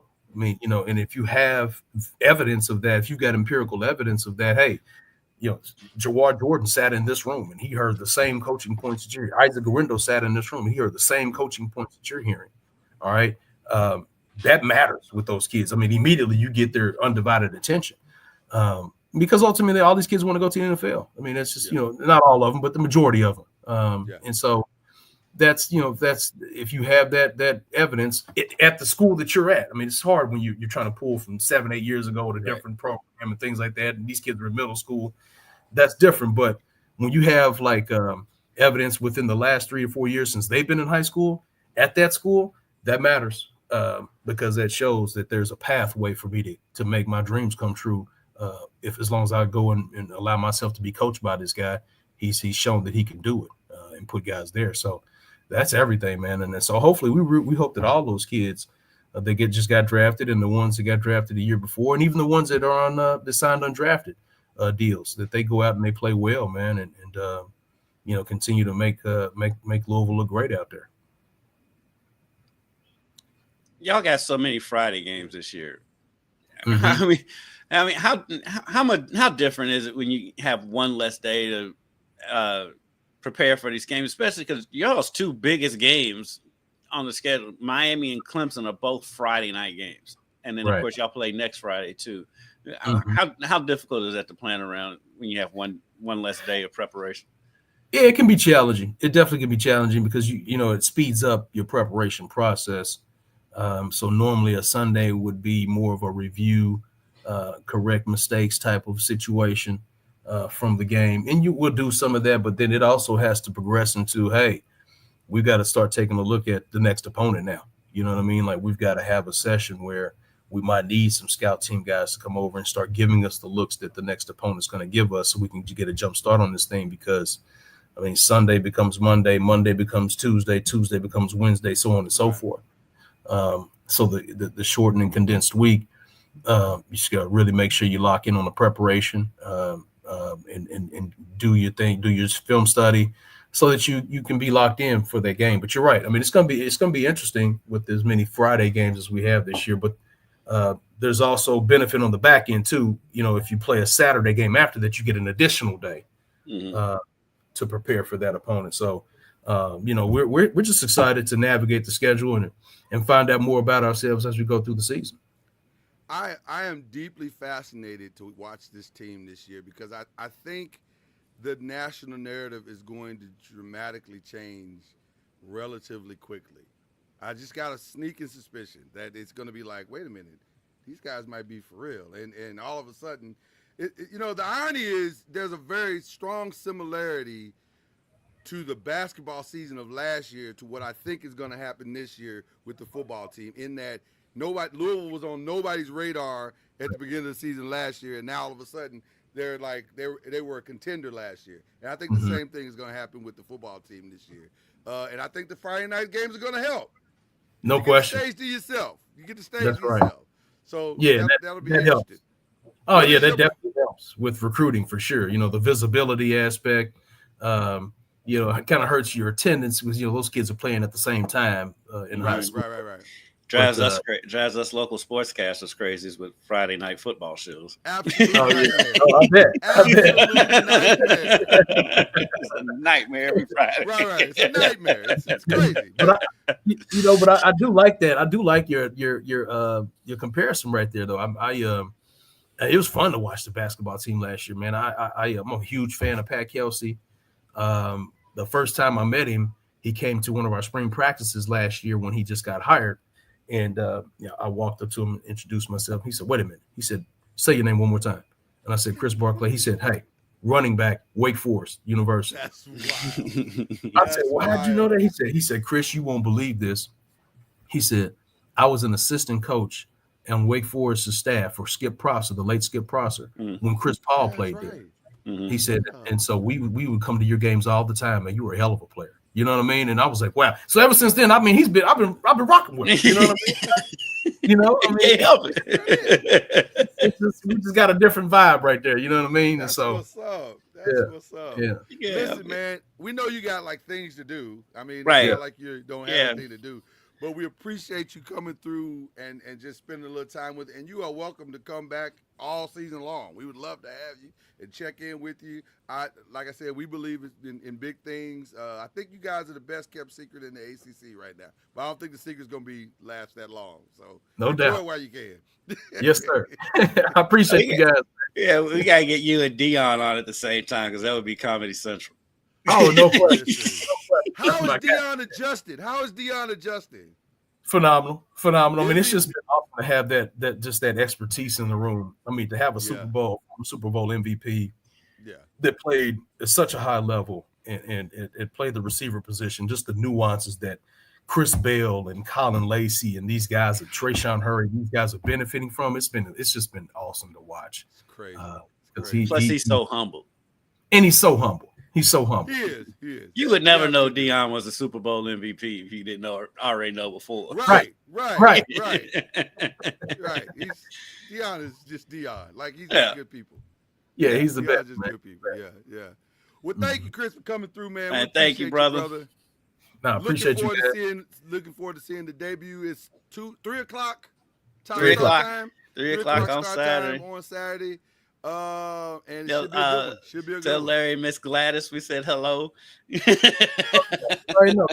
Tell the absolutely. Of course. DVR. Just saying. DVR. Gotcha. All right, Chris. All right, fellas. Y'all be blessed. All right, man. Brother. Appreciate you. Chris Barclay. Just one of the good dudes that you see every day. And like I said, I've known Chris forever, so I'm always going to be partial to him. But he's doing a hell of a job. I mean, I don't know how much longer that UofL is going to be able to maintain him because he's already put 2 running backs in the NFL. And he's about to put 2 more. Listen, I was, it's funny, and you forget the success because it's happening so fast. But like back to back 1,000-yard rushes. Like, come on, man. And Isaac, in my humble opinion, and Duke really, are far and away the best backs in the ACC. Like, I'm not sure it's that close. Definitely the best tandem, yes. Right, the best tandem for sure. That's what I'm saying. Arguably the best in the country. Like, listen, that's why we weren't, listen, for those of you who are watching, I know you're going to think this is a little bit of homerism because we are so connected to UofL, but if you understand, this backfield in Louisville is really, really, really, really good. And if Miller Moss can at least be what Tyler Shuck was, if that's his floor, Louisville's going to be really good this season. Like, they're going to be really, really good. So, yeah, because Chris briefly brought up that receiver room. The receiver room is insane. It's insane. I mean, Chris Bell is an NFL receiver. Chris Bell's like 6'3", 6'4", fast, big, and he's got the mentality of a linebacker, and he wants to hit you. So they are loaded on every position on offense. I think the big question with Louisville is defense because they lost so much off of last year. Right. Yeah, and they lost a lot, and then they had their issues at times last season. And so, but I think it's going to be a really, really, really good year for them. And the best part of the defense this season is they get 3 games to kind of work it out. Mm-hmm. Right? So Eastern Kentucky, James Madison, Bowling Green, those are progressively going to get harder because the Bowling Green game will actually be. I've said it before. I would never schedule a MAC team. Right. People don't understand. MAC games aren't easy games. So that's going to be a challenging I would contend that the MAC should be considered a power conference in football. Especially early in the season. Mm-hmm. Because when you don't have the tape and you don't know, you can walk into that game thinking that you're the better team, like far and away. And then in that first quarter, they punch you in the mouth. You're like, oh, they can punch. Oh, this is a real team. So, I think it's going to be a great first 3 games to kind of work out some of the stuff that you need to work out as you get to the back side of this schedule. But, boy, this is an interesting schedule, Kendrick. It sets up actually kind of nice.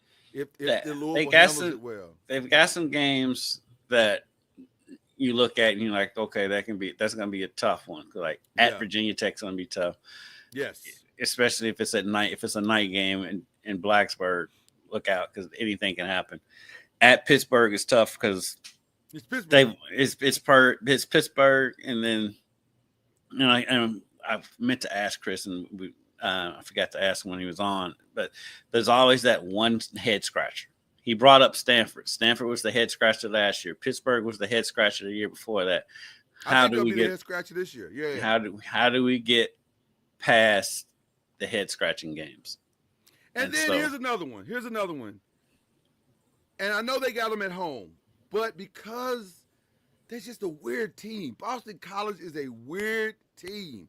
And their defense is never bad. It's just good enough to keep them in a game, and they'll stumble into a win. That's just who they are. So it's an interesting schedule, but here's what makes it also interesting. If they can get to November through November 1st against Virginia Tech, and it's relatively unscathed, those last 4 games become real interesting because those 4 games are the games that'll probably propel them into some conversations.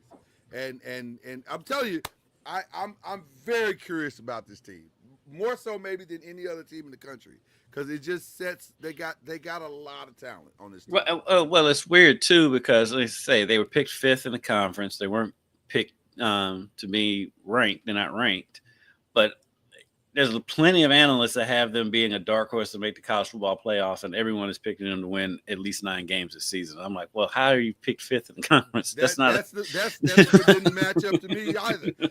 It doesn't make sense. But again, I don't believe in preseason rankings. I don't know. And ironically, when we can kind of extend out on this conversation, I don't know what any of these teams are. Like nobody does, right. Which brings us to the final thing that we got to do, our pick'em games. I don't know how to pick these games. If I'm being honest with you, I don't know what I'm looking at. Like, so our pick'em games this week are Texas, obviously Texas, Ohio State. Which again, I don't know what to do with that game. I don't know because they both breaking in young quarterbacks against good defenses. And by the way, as much as people are going to talk about Arch Manning, he is not the best player on the field. The best player on the field is Jeremiah Smith, and it's not even close. It's not even close. They got to get him the ball. I made this statement on Monday. Shout out to the 5. I said the most important player in college football might be Ohio State's quarterback.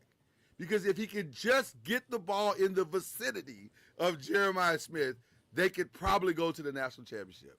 He's that good. He's that much ahead of everybody else. So it's going to be a very, very interesting season, to say the least, as it relates to of these games. But anyway, our games, Texas, Ohio State. We're going to go with... We've already done LSU, Clemson, so we can't use that one. Who else should we go with, Kendrick?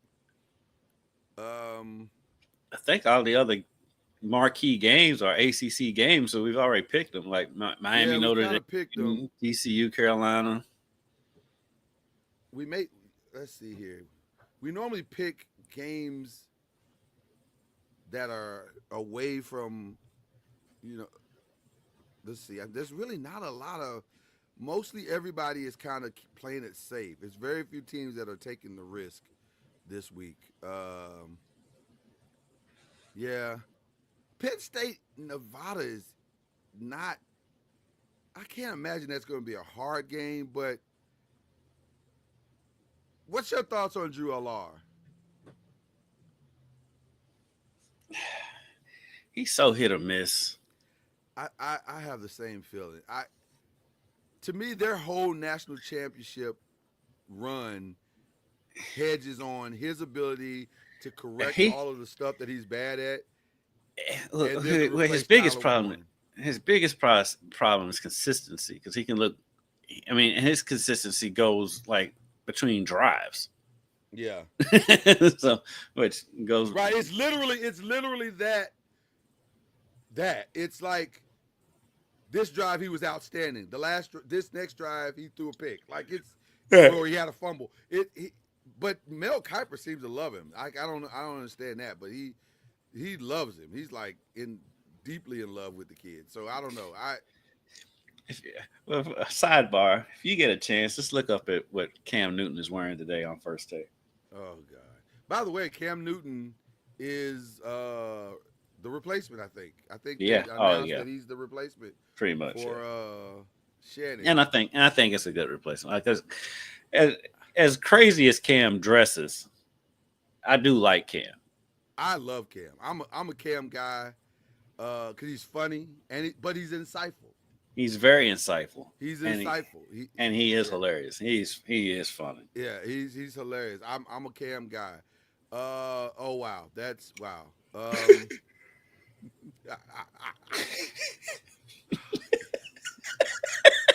I just saw the outfit. Yeah. And then he's on with Michael Vick.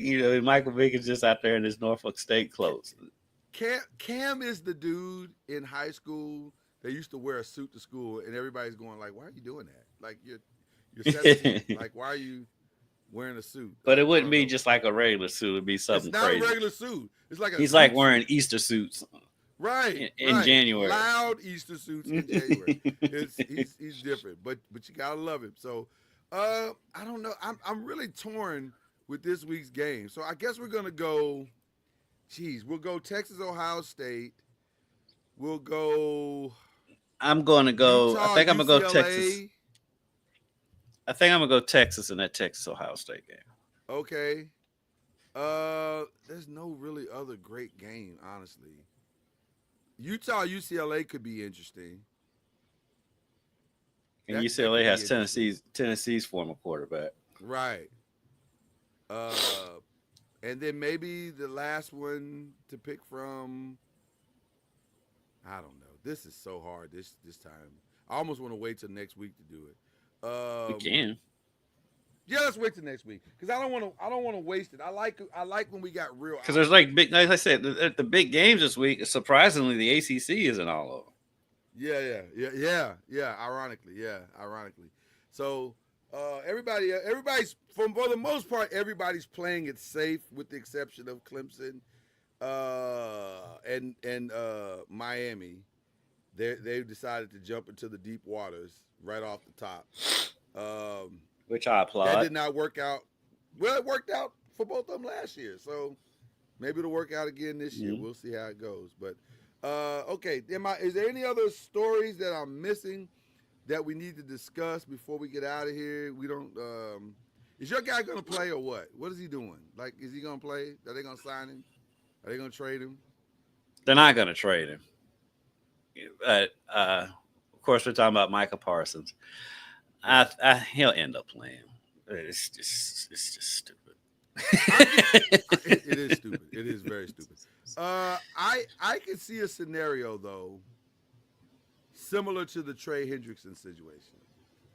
Maybe Micah comes back and says, you know what? Let's do a 1-year deal extension, and let's see where that lands. Let's see where we are after that. Yeah. The whole thing is classic Cowboys. It's classic stupid stuff. It makes no sense whatsoever. It makes zero sense, and they make me mad because I'm looking at all the new NFL gear coming out, and some of the new Dallas stuff is really, really nice. And I'm like, I'm not giving them my money.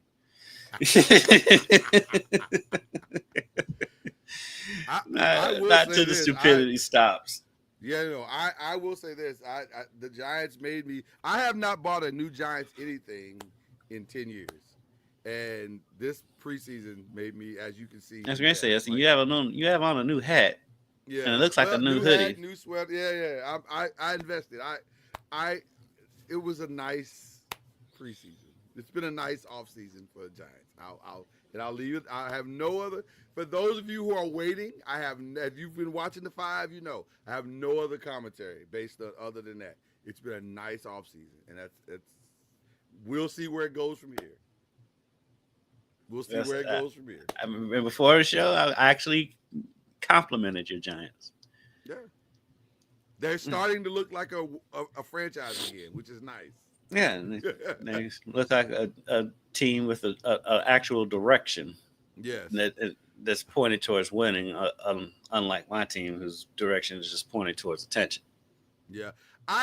Chad says he should hold out like Emmett and get his money when they're sucking. Unlike Emmett, he won't even take 2 games, and after they get blown out by Philadelphia. Yeah. I'm just gonna say this. To me, there's no reason to do this if you're not gonna dig all the way in. Right. So whatever dig in means for you. If that means you're trying to get your money from the Cowboys, cool. If that means you're trying to get traded, cool. But whatever your dig in is, there's no reason to do this if you're not gonna dig all the way in. Otherwise, you just to get a bag and stay there. This is stupid. Because you're not going to get the contract you want if you acquiesce. The only thing about it is like, because I don't want to absolve Mike of any fault because it was stupid. The whole thing is stupid, but he made the initial mistake. Because I believe Jerry did. They talked numbers and basically they did negotiate, and that's on Micah. That's Micah's fault for doing that without his agent. Even if he was like, okay, here's the numbers, let's go back to my agent. He should have never had that conversation with Jerry without his agent in the first place. I'm going to say the same thing you said, but I'll say it differently. He should have recognized, because this is where I think he made his mistake. You got to recognize when you're in a room negotiating with Jerry. Because Jerry's a good old boy and he uses good old boy language and if you like that, maybe we should just do this. Maybe we should do this. And in your mind, you think you're just having a conversation. Mm-hmm. In his mind, he's like, oh, we're here. Mm-hmm. So and I guarantee that's the interpretation. Oh, I guarantee that's what it was. Is. Right. So you got to know when Jerry's trying to play you. Mm-hmm. Because Jerry's slicking in a can of oil. Yeah, and I'm not going to hold it against Micah too much because Micah's only, 24, 25 years old. He didn't know. He didn't know. He didn't know. But the initial mistake was him talking numbers with Jerry in the first place. I remember they said Tony Romo was talking about this on a radio or podcast or something, and he said Jerry would always take him out to dinner, and they sit in the restaurant and they start talking. And as soon as he'd start talking numbers, Romo's standard line was, well, I'll get my agent, then we'll and I guarantee you that conversation he had with Michael was probably in the same restaurant. 100%. 100%. Guaranteed. Leopard doesn't change his, or Tiger doesn't change his stripes. Question to you: did you see the documentary? Have you seen it? I've got 2 episodes left. Okay, I'm over it. Your thoughts? I'm already over it. Whatever. The reason why I didn't want to watch it is coming true. Now I did. It is entertaining, and the nostalgia part of it is great, and they got great footage of stuff and all that. But at the end of the day, what I knew was going to happen, it's just a fluff piece with Jerry, and like they go into all of Michael Irvin's crap, which is interesting and it is funny. A lot of it is funny, but they don't bring up none of Jerry's indiscretions, and so. It's not a non-biased. Yeah, and like that's what was in like the grand scheme of things, not getting off on a whole other tangent, but like with sports stocks in general, it's like they're all fluff pieces. I don't even want to watch them anymore. It definitely depends on who's telling the story, and I would love to see, but I get it because there's a lot of guys who just don't. They've already gone through the experience. Like, I understand Mike wanting to tell his own story. But Michael's just crazy. Well, I was going to say, let's be clear. The fact that Mike is here with us today is a God-given miracle. Yes. It really is. The fact that he didn't go to prison after stabbing a teammate in the neck with scissors. That's the other part. Miracle. Right. That's the other part about the doc, too, is like they gloss over a lot of stuff. And if you read the book, that was written that most of this stuff comes from, then you know that there's a lot of stuff there's a lot of meat's still on that bone that they didn't tackle. The White House is a documentary by itself. By itself, yes. If we're Yes. telling the true story of the White House, it's a documentary by itself. I know people who knew where the White House was and was like, "Oh yeah, we used to ride by there all the time. It was crazy." So It was just in a regular neighborhood. It wasn't like it was like regular off. neighborhood. Like it was like really right. It was just behind the camp, the training camp. right. It was It right was a behind regular old neighborhood. It was nothing. Visually, it wasn't anything unique. it. But if those walls could talk, if those walls could talk. All right. I think that's all we got as far as Believe the ACC today.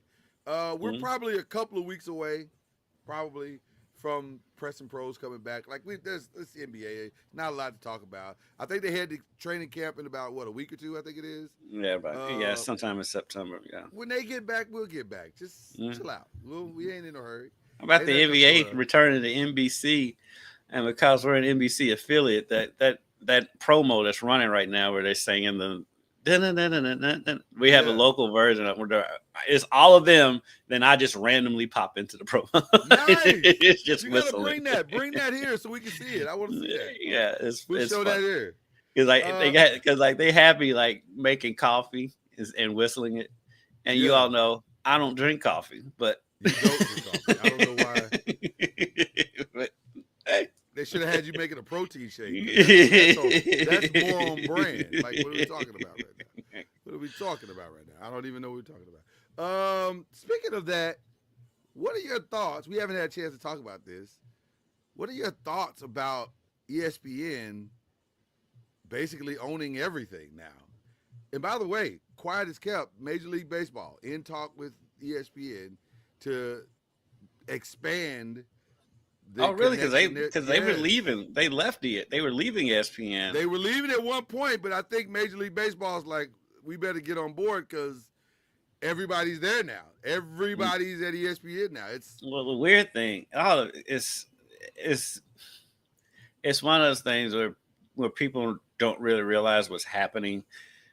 Is all of these broadcast companies are starting to merge, and so the information you're going to get is going to be vastly different. And so like the NFL now has a 10% stake in ESPN. And I heard, Stephen A. Smith was on Levitar the other day talking about, I'm not going to change what I'm doing, blah, blah, blah. I'm like, yeah, okay. But, absolutely going to change. Yeah, but it's that. I mean, even on the local side here in town, like the company that owns my station bought the company that owns another station in town. So there's going to be a merger at some point with all of that. Yeah. And the company, our company that owns us is buying stations, other big conglomerate corporation. It's a scary time to be working in television, to be honest with you. Yeah. But it's your news and your information is going to be vastly different going forward, and without me condemning anything until I see it, but it's going to be vastly different. I know. We got to get out of here, but I just want to say my only two requirements from ESPN is this: don't screw up inside the NBA, leave that alone, and don't screw up the red zone. If you can just do that, I'm fine with everything else. Yeah, just leave it alone. I don't need ESPN's touch on either one of those. On either one of those, leave those. Just leave it alone. Leave it alone. I don't need to see your people on any of that. Yeah, because you haven't been able to get the NBA show right for 20 years, and I don't need you touching it.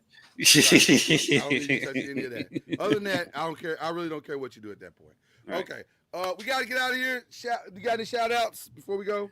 I'll shout out to our Jada Curry. She's playing professional basketball over in Turkey. She's over there now. So shout out to Jada. Just talked to her last week. So shout out to Jada. Shout out to Jada. We love Jada. We're big Jada fans.